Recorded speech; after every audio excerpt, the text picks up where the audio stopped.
The Republic of South Africa, our beloved country, has turned into a failed state.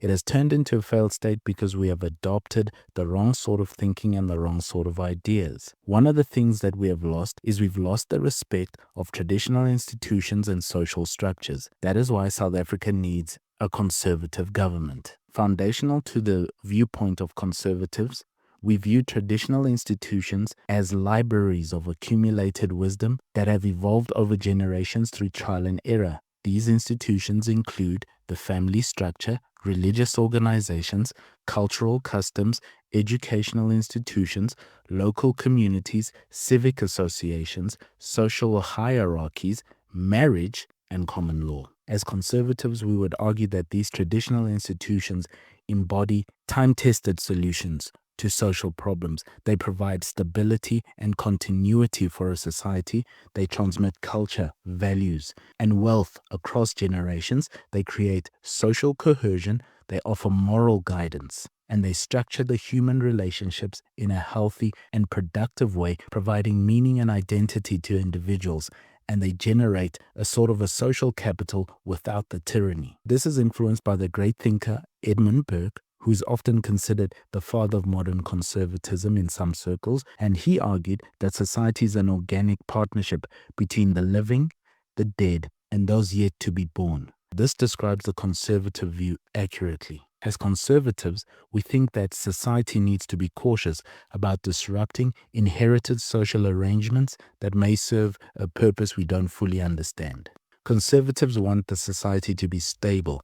Traditional institutions are a way of creating stability in a society. They maintain social order. They provide a predictable pattern of behavior, creating shared expectations, managing social conflicts, and supporting individual development for every human being in that society, while fostering a community bond that builds a great society and preserving the cultural heritage of those people.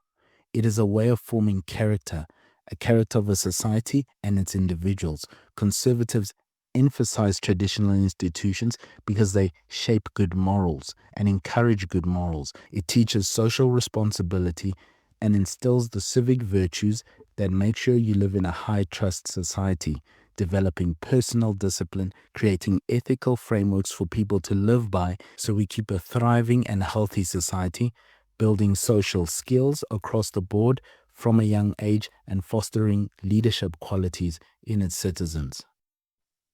Become a member of the channel and get exclusive members-only content, courses, articles, audio, and much more, all in one place. We add new materials every single month, and we'd love to have you.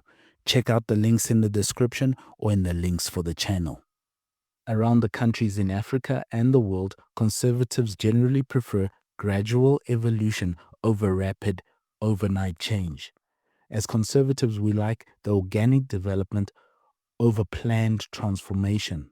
So rather than looking for social compacts and big conferences and trying to institute some sort of social change through a government edict and some person's big plan, we would rather let a development happen in society organically, naturally, over time, and slowly, preferably. Bottom-up change over top-down reform. The preservation of proven elements while adapting to new circumstances. That's how conservatives would think about it.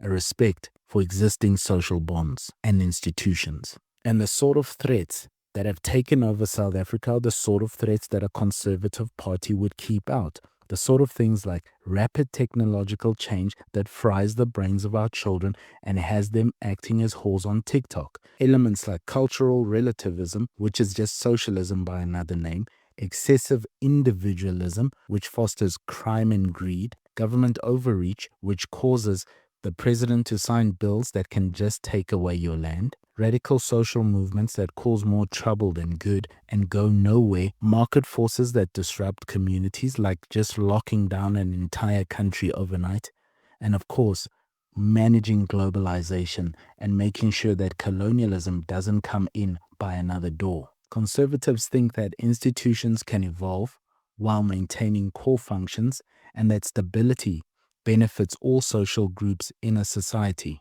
that radical change often has unintended consequences that the people who wanted the change are not able to fix or to return to its original condition or state. Traditional structure provides authentic freedom within boundaries, which is how human societies flourish. Social constraints often enable rather than limit human flourishing. Freedom is not just being able to do whatever you want, it's being able to do what you want, but having responsibilities that come with that. And that balance between the two creates a free and healthy society. If we had to look at it practically, if South Africa had a conservative government, the government would use this sort of thinking to influence the education system, family law, religious liberty, cultural issues, social welfare, community development, immigration, and constitutional interpretation. We would lock down those borders. South Africa needs a conservative government led by millennials to take this country where it wants to go, where it needs to go, because South Africa's best days are still ahead.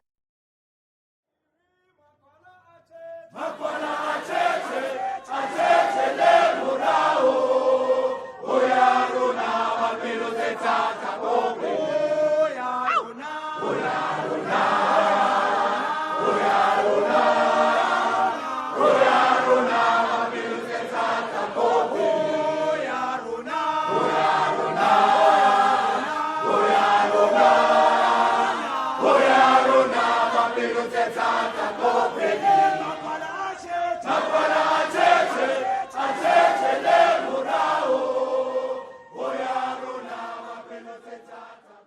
Thank you for listening. If you dare, buy us a coffee. The link is in the description.